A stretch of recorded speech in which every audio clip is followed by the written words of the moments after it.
This morning's count, we have 48 in-house, 0 weekenders, 9 transfers, 5 out on electronic monitoring, 16 on pretrial release, total population of 78.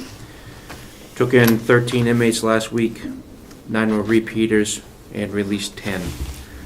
There are repeater charges. 1 came in for acts prohibited, booked 6 times in 2 years. 1 for an electronic bench warrant, booked 2 times last year. 1 for stalking and violation of a restraining order, booked 8 times in 6 years. 1 in for protective custody, booked 11 times in 5 years. 1 for criminal mischief, burglary, and 72-hour hold, booked 4 times in 14 years. 1 for disorderly conduct and protective custody, booked 16 times in 8 years. 1 for DUI, booked 6 times in 8 years. 1 for protective custody, booked 4 times in 11 years. And 1 for theft and burglary, booked 2 times in less than a year. Stop there a minute. You had a request. Susan, would you state your question? Yeah. I'm very interested in knowing a little bit more about the folks that are repeaters. When you give us every week the report of who you have, I recognize we can't have names, and we can't have any demographic info that's going to identify these people, but I would be interested to know if you have the numbers, or could, without much difficulty, tell us how many of those folks are under the age of 25. If we looked back over the last year, how many of those folks that are in and out are under the age of 25? I guess I'd also be interested in knowing medication history. How many of those folks that are repeaters are on psychotropic drugs, or Okay. medication, I should say. My point is, I think that we should be able to do a lot more to prevent recidivism than we're doing, and I think if we looked at numbers and those were made available to the delegation and the subcommittee, and we spent a little more time looking at rehabilitation and education programs, maybe we could help some of these folks in a better way, and hence our society in a better way. Sure. I'll see what I can get for a report for you, ma'am. Thanks, Jason. Welcome. And no, I don't say just for me, but for our, especially for our delegation members. Right. Yeah. Is that information available to you, or readily available? It'll take some time to put together, but I can do it Okay. because the way we break it down, I have the year I can go back and actually, you know what? It might be a little bit more difficult because I don't put the names on here, so I only put what I just reported 1 in 4. You know, so let me see what I can do for getting the names. We don't need names. How far back? No, you don't need names. I know, but I need to You need the names. He needs a name to I need find the name out. to Right. yeah to get So- the date of birth. How far back? You want I to go back a year? recognize that. Yeah. If it's possible to go back a year, I think that's telling, and that's all Yeah, no we more than a need year. truly to make some valid Too difficult to do decisions. with more than a year. Yeah. For the year We've 2011. been working on it for a year. See Or what two. see what I'll you see what I can can do. do. Okay. To maybe even if it is difficult to do, Jason, to start now with a spreadsheet that says, you know, an unduplicated count of the names, the offense, the medications, the aid. The staff who helped me with getting my weekly numbers, they have a file on our shared drive, and they were able to. They print me out a report where I get these numbers from. So let me go back and find out how long we've been doing that, and then that might make it a little bit easier for me. Terrific, thank you very much. Okay, go ahead. So let's see, just as a follow-up, we hadn't heard back from the fence company as of yet. Okay. Joe called them this morning, and we'll get an estimate today from the fence company. It's been going on. This is for the so- perimeter fence? and for the For that fix. corner? Yes. Okay. And 2 things, I mentioned 3 of you attending the meeting on Friday down at Primex Yeah. from the association. Just 2 bills. Not sure if you saw the email from Betsy Miller yesterday. Yes. There's 2 bills that may want us to spend some time looking at. There's a House bill right now that's looking to establish a study committee to privatize the county correction system. Mhm. That's one House bill. And then there's also a Senate bill, county-specific to Belknap County, about consolidating and having the sheriff run the jail, which may have some impact on other counties within the state, even though we're all autonomous. So on I'm sorry, have who run the jail? the sheriffs. The sheriff, like it doesn't, like in Maine. Yeah, most other states in the United States are run by the sheriffs. Really? Yeah. Yeah. There is, the hearing on that is scheduled for January 17th, down at the State House. So I'm gonna go down to that and listen to what is being talked about there. If I recall correctly, one of the things in the email that was sent by Betsy regarding these, coming up on Friday, she wants our input. Right. So if if you can't make it, we would like to have. Are you planning to be there? I'm planning on. Oh, you're going, going to be yeah. there, so Mhm. we don't have to, okay, so that's fine. Has your affiliate, when was the last meeting of your affiliate? Was anything like that discussed at that meeting? No, No? no. There were some emails amongst all the superintendents with the respect on the Belknap County issue. Yeah. We'll most likely be discussing that next Friday at our affiliate meeting. And there wasn't any discussion on the House bill on privatizing, because that came out after the After, affiliate meeting. okay. Yes. And that's all I have.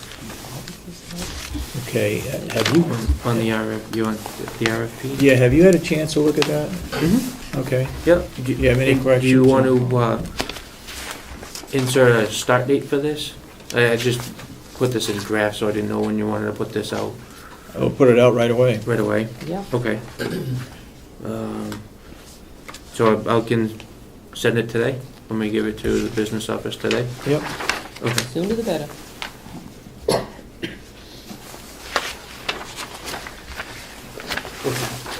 The RFP is for, to fix the front wall. I would like to see that go in a local paper, in the Sun, in the Manchester Union Leader, Dodge Report.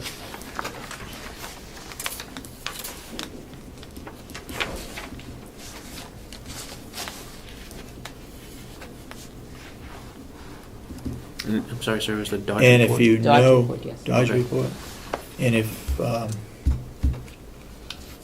I guess I'll hold off. I was gonna say, we could send it out to some of the local companies. Yes, Mr. Brown? Point of order, could you, you're talking, referring to the inside wall? Yes. Can you explain that a little bit, what's going on with that? Jason, you wanna go ahead?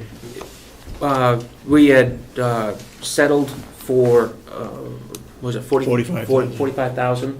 And what that was for is for, to basically repair the 2 connections of the interior wall to the outside wall. They found that there was no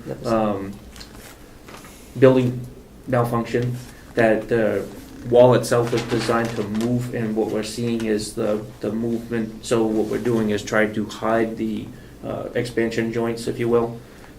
So the $45,000 was to cover the cost of the repair and any engineering and legal costs, if I'm correct.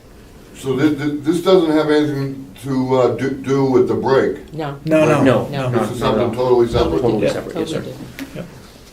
One of the other, ask them to put it also in the the salmon press, because if we're going to go for the Sun, we really should get the other side of it. I have talked with the engineer that did the study, and he said that local companies could bid on this, Okay.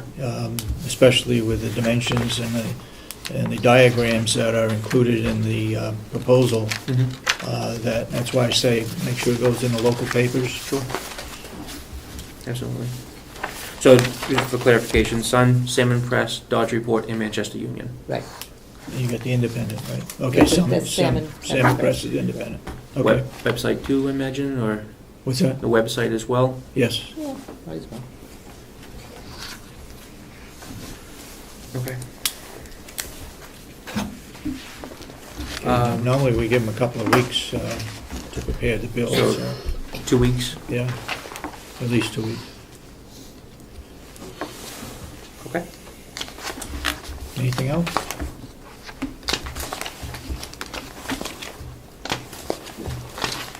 I don't think Okay. so. Good. Anybody got any quick questions for Jay? Yes. You said you had 48 in-house, it was roughly 76 overall, because you had 16 on pretrial and somebody on bracelets. Yep, 48 and 78. I've missed a couple meetings, but it just seems the number of 48 in-house is pretty low. It has gone down, And is that because of the pretrial releases and stuff like that, or are you just booking fewer people right now? booking fewer people. Any further questions? If not, okay, thank you, Jason. Thank you. Sandy McKenzie, please. Chris is here?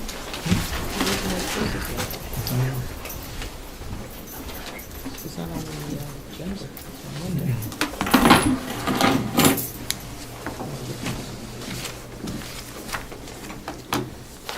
Morning, Sandy. Morning.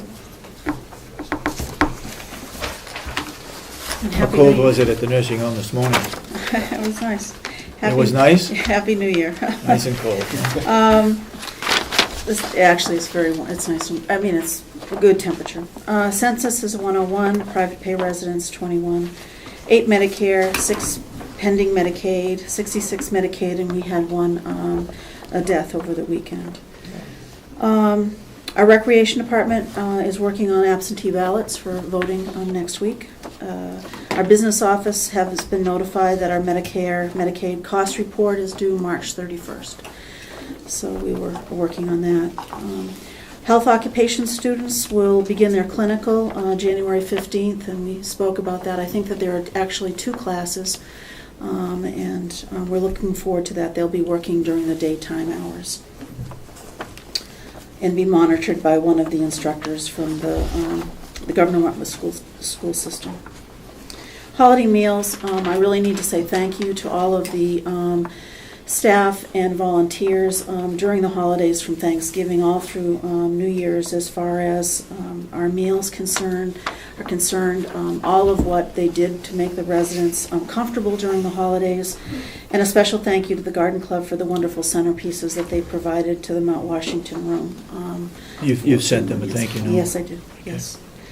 Patty Kane is starting a dementia capable care program. It's an 8-hour program for staff, and it'll be in 1-hour increments. And I believe it's this week. And basically, we're looking at behaviors. And the issue is, it's fine to say there's a behavior, someone's having a behavior, but what is actually causing that behavior? And we should be addressing the cause.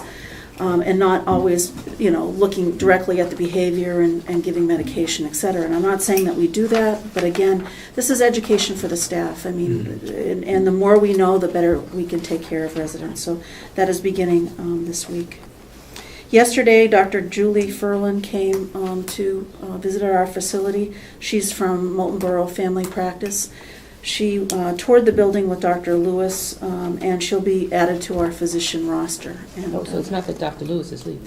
Dr. Lewis isn't leaving. He is going to be going on a sabbatical in March, so that she will assist in covering some of the residents. So we have to begin that process now as far as working things into the system, and hopefully I'll have a program to present to you for the coverage when he leaves. Okay. And then Family Council, as Commissioner Solomon mentioned, I believe last week, they'll be meeting on January 10th at 4 p.m. and again at 6 p.m. Karen Javonin and Carol Lundgren, the woman family member who is interested in chairing the Family Council group, we're meeting Friday morning to discuss Family Council. Oh, so there's somebody who's interested in taking over. Right. Good. And we're hoping that we will have the support from the families as well.